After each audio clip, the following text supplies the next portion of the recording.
Hello everyone, Assalamu alaikum. Welcome to Mr. TECHFOX. In today's video, I'm going to show you how to enter the training mode of FC Mobile 25. If this helps, please consider subscribing to this channel. Your one subscription motivates me a lot and supports me in continuing my work.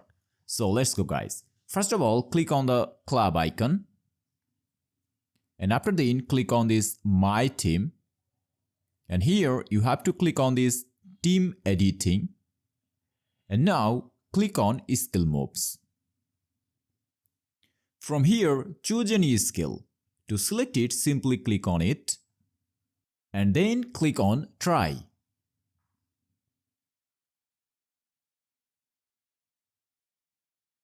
It will load the training ground where you can practice and improve your skills. So guys, that's all about the tutorial. I think it will help you a lot. If this helps, please consider subscribing this channel. See you in the next video. Till then, Allah Hafiz.